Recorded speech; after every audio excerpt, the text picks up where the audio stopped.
Nongeye kubasuhuza muri kumwe na Dr. Stark Muganga nkuko mubimenyereye. Ndakeka yari yo video ya mbere tuvuganye tuganira amaso ku maso. Nishimiye nanjye kubabona.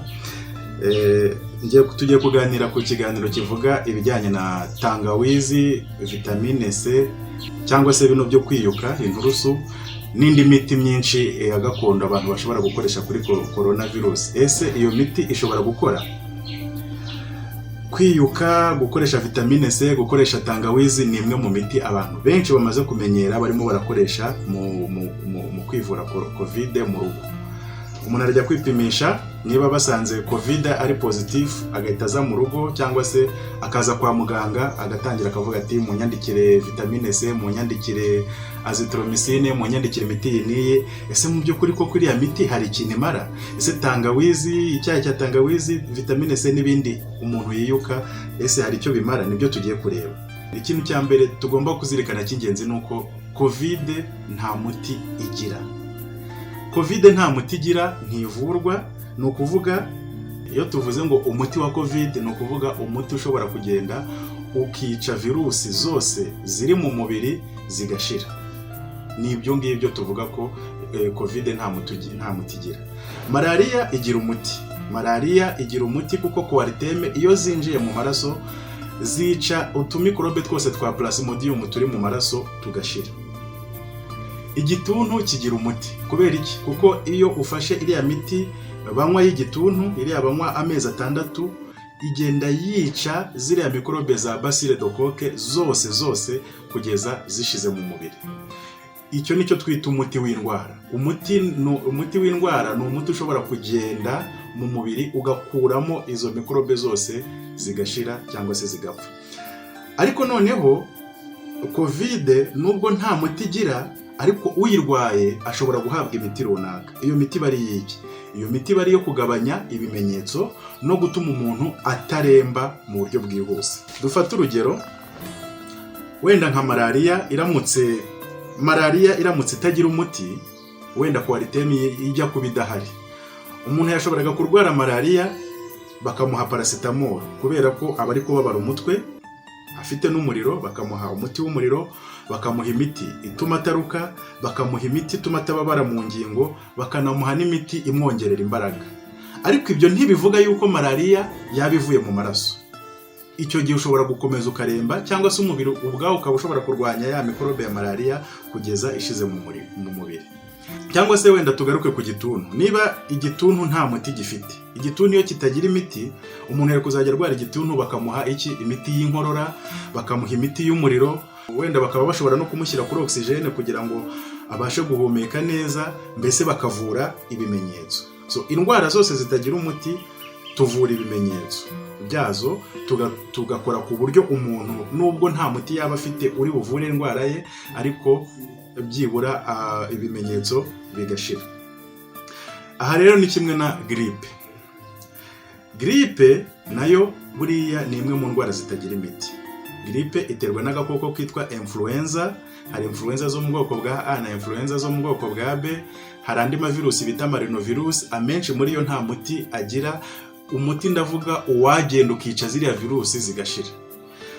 Ariko imiti dukoresha muri iyo umuntu arwaye grippe bari imiti yo kugira ngo ibimenyetso bishire, noneho umuntu yumva ari comfortable kugeza igihe virusi ubwayo izikiriza.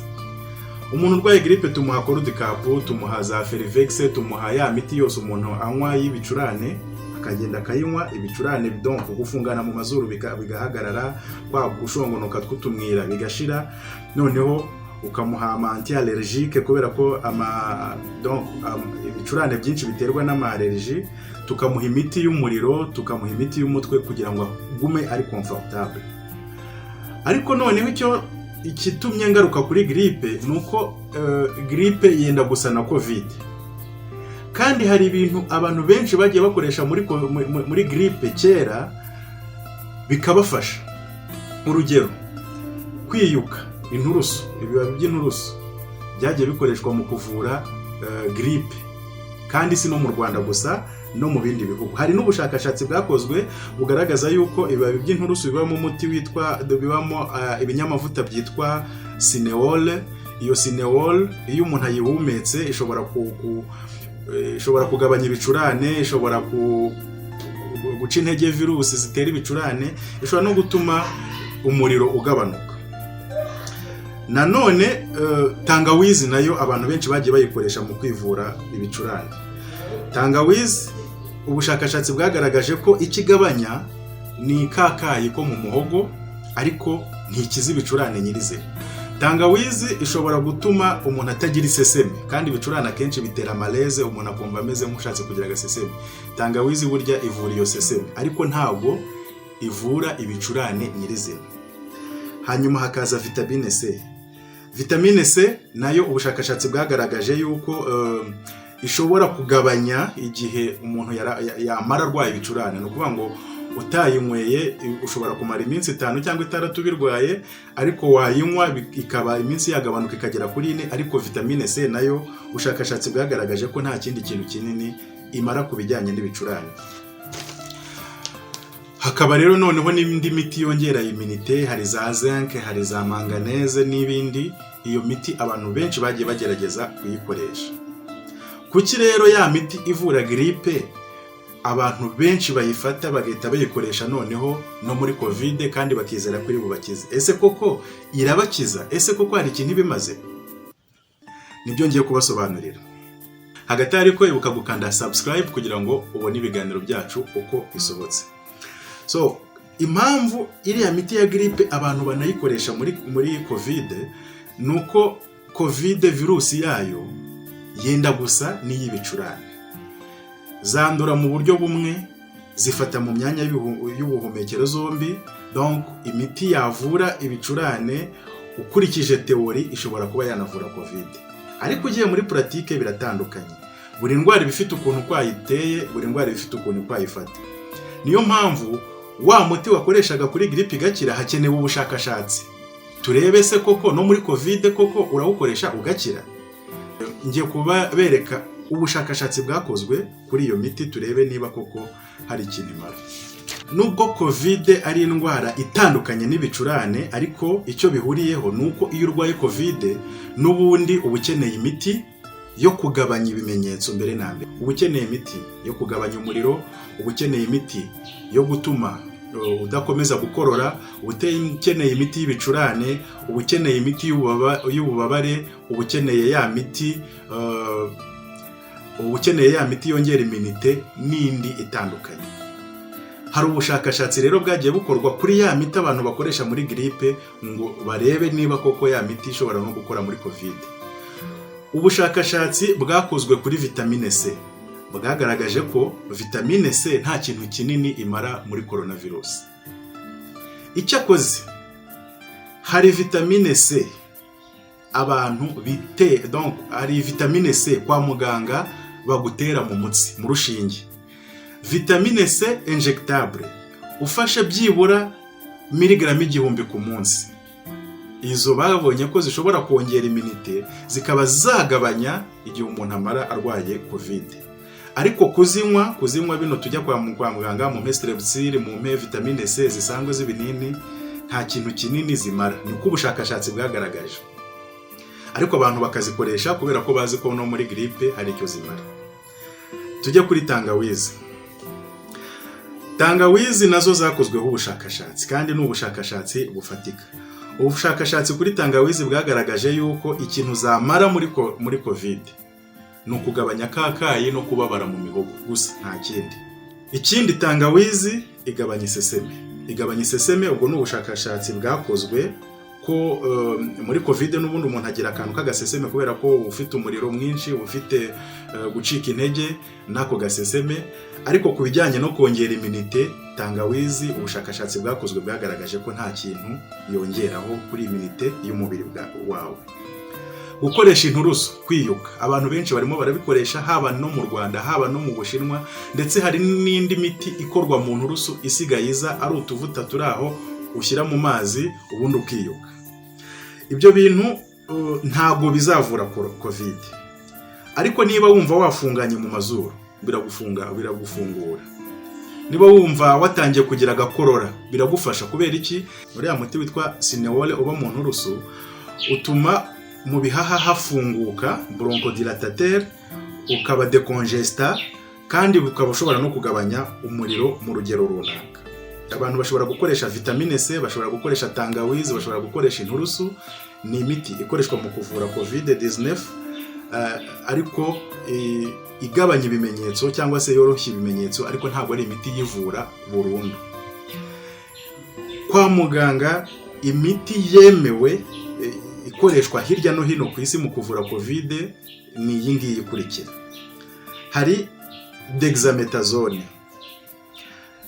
Dexamethasone ni umuti ubundi urinda inflammation. Abantu benshi bakaba ubushakashatsi bukaba bwaragaragaje ko kuyiha umuntu urwaye COVID bituma ibihaha bye bikora neza, bigatuma ataremba ngo ajye kuri bombone vuba. Uyu muti waremejwe ku buryo abantu barwaye COVID barawufata. Hari imiti ubusanzwe yakoreshwaga mu kuvura malaria, ariko ubushakashatsi nabwo buza kugaragaza yuko no muri COVID bishobora gukora. Uwa mbere ni uwitwa chloroquine cyangwa se hydroxychloroquine. Uyu muti mu bihugu byinshi bagiye bawukoresha kandi byagaragaje ko ari icyo byongera ku muntu urwaye COVID bigatuma ataremba cyane. Nubwo iyi chloroquine isanzwe ivura malaria yakoreshejwe mu kuvura na COVID, hari ibihingwa byitwa Artemisia annua bikoreshwa mu bihugu byinshi byo muri Afurika, nabyo byaje bikorwamo imiti ishobora kuvura COVID. Nka wa muti wo muri Madagascar uvura COVID, uwo muti wari ukozwe muri Artemisia nayo usanzwe ikoreshwa mu kuvura malaria. Ariko iyi yo ntago yemejwe, ntago biramenyekana niba koko hari ikintu irinda kuri COVID. Hakaza rero noneho ama antibiotique atandukanye. Antibiotique zagiye zikoreshwa hari nk'iyo bita ivermectine, hari n'iyo bita azithromycin. Izi antibiotique zombi zagiye abashakashatsi bagaragaje bamwe ko zishobora kuvura COVID, ariko mu by'ukuri nta bushakashatsi buhamye bwihariye bwari bwagaragaza yuko iyi miti ivura COVID.